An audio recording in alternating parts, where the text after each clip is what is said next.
Hello everyone! Wow, that was a chaotic wave. Let's do that again. Hi everyone, and welcome to today's video, where I am going to be redecorating this Christmas countdown.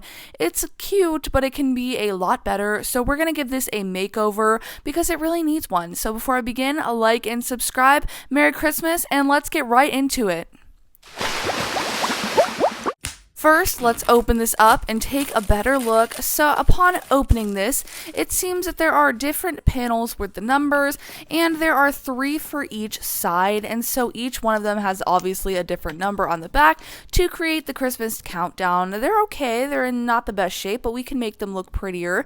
And here they all are, and they're obviously double-sided just like this with all of the numbers that hopefully you need. And it's got this, it's beginning to look a lot like Christmas. It's giving live, laugh, love. It's giving we can do a lot better. So let's give this a makeover. I'm going to be using paint. If it wants to be here, I'm not sure, but that's what we're going to be using. So I went ahead and just started mixing up a paint color. And you might be wondering, what paint color are we mixing? And I want to mix a gingerbread paint color because I have a vision for this little house. I want to make it actually make sense and not just be a house with a Christmas countdown, because like, why is it house shaped? I'm not sure. So I want to go ahead and make it into a gingerbread house. So the first paint stroke is always the nicest. Went ahead and put that on, and I just gave it all a nice coat all over, and it's evident we're going to need a lot more coats because you can still see the goofy little sign. So it's time to go ahead and keep adding more layers. I had to be very patient, which isn't my strong suit when it comes to letting paint dry, but I tried my best to let it dry, to not make it peel up or anything. Gave it another layer. It ended up needing about 4 to 5 layers, so a lot of patience and a lot of time. But after I had done my best with giving it all of those, I decided let's let that dry and move on to starting with the numbers. So I grabbed my acrylic Ohuhu paint markers, and I decided to use these to decorate. I want to make the numbers look a little more special and a little more pizzazzy, so I decided to try and make them look like they were white with a black outline. So I went ahead in with my white paint marker and just went ahead like this and tried to make it look a little bit different. I thought the solid black was good, but I didn't want to do too much with the numbers because I liked having the numbers and didn't want to have to repaint them completely. So I wanted to use what was there, but I wanted to give it a little bit of spice, make it a little bit different, a little more unique. So I thought this was the perfect way to do it. And now it's time to do all of the numbers on the back as well. This took a long time because you had to do everything twice, you know, so it was fun, but then this is what it transformed into. And now it's time to actually get to work on the patterns and designs for the numbers. So I decided to leave the numbers just as they were. I didn't want to try and paint around them or mess with them too much, but I kind of wanted to make these countdown little numbers look like Christmas tags. So I decided to block off the middle section and then add a color to the outside of the section. And to keep all of the patterns distinct and different, I decided to just repeat the same color on both sides. That way no two numbers will ever be together with the same pattern. I don't know if that makes a lot of sense, but since you can only have one facing one way at the same time, if I make both sides the same pattern, you'll never have two patterns that are the same next to each other. I think that makes sense. Maybe think about it a little bit. Let me know if that makes sense. And so I just decided to paint them all a different base color and try to keep it super Christmassy and fun. Back to the gingerbread house for a minute while I let those dry, and we're just going to take turns. So to make this look more gingerbready, I went ahead and took a dark paint color, a little bit of a dark brown, to make it look like this cookie had been toasted. And I went ahead and just added in a whole bunch of little dots and just kept jamming my paintbrush into the gingerbread house to try and make it look like it had been a baked cookie. And I think that this worked actually pretty well, and I'm actually pretty happy with how it turned out. So here's how it's looking. I'm going to put that again to the side for now, but that's the base done. I obviously have to decorate it with icing later, but for now we're going back into all of the numbers. And I decided to keep it pretty simple by just doing a whole bunch of different Christmas type of patterns. So this pattern is inspired by a candy cane, and I decided to keep it simple for a couple of reasons. One, I want the main focus to be the gingerbread house, and I want you to be able to kind of see that behind the letters. And then also I have to do this 16 times. So I really, or that's not math. I had to do it 12 times.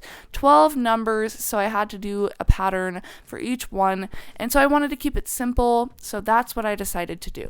Now that I have established that math is extremely difficult, I moved on to this next pattern, which is a bow. I just thought cute little Christmas bows would be a really cute design, and I thought so far that all of the ones I had done looked really good together. So if there are ever 250 days till Christmas, which there eventually will be, this is the pattern that I would use. But anyway, then I moved on to the next one, and I wanted to do kind of like a holly berry green type of situation. So that's what I did. I just made little leaves and stems, and then I went ahead afterwards and added in a whole bunch of tiny baby red dots to add in the berries, which I thought was a cute touch. Peeled off the tape and it was looking really good.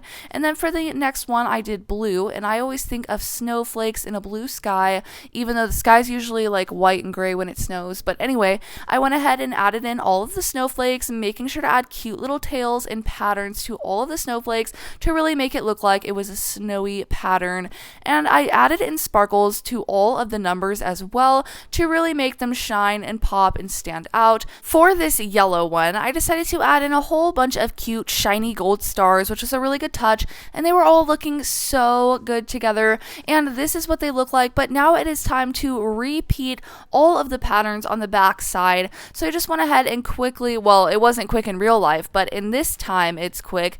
I went ahead and quickly repeated the patterns on the back side of all of these designs, and I thought that they were looking so cute. So here is the front, and now we have to transform the back to make it match. So I'm definitely really glad that I kept the pattern simple. That way they were easy to repeat on the other side, and I think that they were really coming together, and I'm really excited to show you guys how it looks on the final gingerbread house.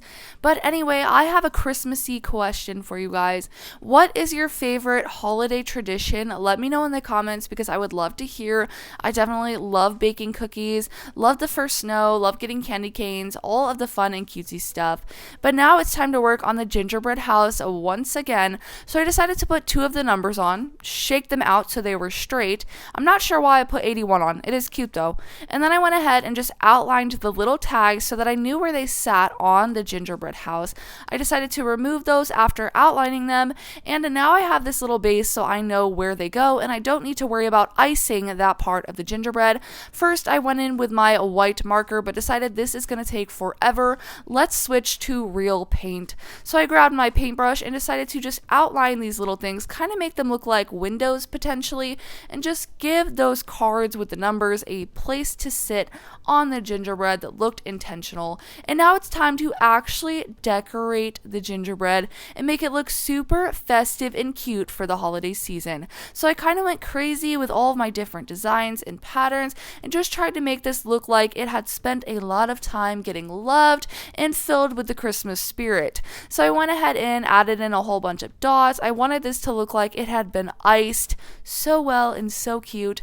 Added in some little icing icicles, that's fun, and just kept on decorating until it was looking like how I wanted it to look, just super cute and festive and fun. No place was safe from me with my icing, so I went everywhere, on the roof, on the little dots. I did even the chimney. I just wanted to make sure this entire thing was covered in icing. It was basically the equivalent of me using my white gel pens, which means that I didn't know when to stop, but in this case I think it was actually a good thing. I wanted it to look super busy and kind of crowded, so once it was time to work on the bottom, I just decided to fill it in with a couple of different patterns and make it symmetrical on both sides to keep it looking nice and consistent, which I think worked really well. I was trying to figure out what to fill in the space with. I decided on some cute little diamonds and adding in some decorative little touches and dots everywhere, and then it was completed, and this is what it looks like, and I think it looks so cute and just like a decorated gingerbread house. But now it's time to protect this. If your lid's ever sealed, you can tap it upside down on the table a couple times. That always loosens it up, but I'm using Mod Podge to go ahead all over this gingerbread house and just make sure that everything sticks around so that by the time next Christmas rolls around, everything is still safe and protected. And I did it on all of the numbers too, so this took a really long time. I gave everything 2 to 3 coats, and then I also had to wait in between each layer to dry, and then I also had to do the back side of all of the letters as well. But here's the shiny side that's been done and the side that still needs to be done, so it makes a cute little difference too in terms of how it looks. just makes everything look finished. And I think it looks so good. And now after it's dry, here it is, super reflective and shiny, and it looks like a completed piece that was always meant to be this way. No more of that saying. It's beginning to look a lot like Christmas, and here are all of the numbers completed, front and back sides with the same pattern, and they're just looking so good. So now it's time to actually put them onto the gingerbread house. This was so satisfying, and every single time I accidentally called these letters instead of numbers, please forgive me because I'm sure that it happened a lot, but here are all of the numbers. I was trying so hard to make sure I said numbers that I'm sure I said letters, but anyway, here they are, and there are 24 days until Christmas at this point. Happy December. I cannot believe that it's already here and already December 1st, but I hope you guys enjoyed this video and liked what you saw and liked this transformation. I think it turned out so cool, and just as a reminder, here is the before, and it was looking okay, but now it looks like this. It's super cute and Christmassy and festive. Let me know what you think about this transformation. Remember, my coloring book is now available, and I'll see you in the next one. Bye!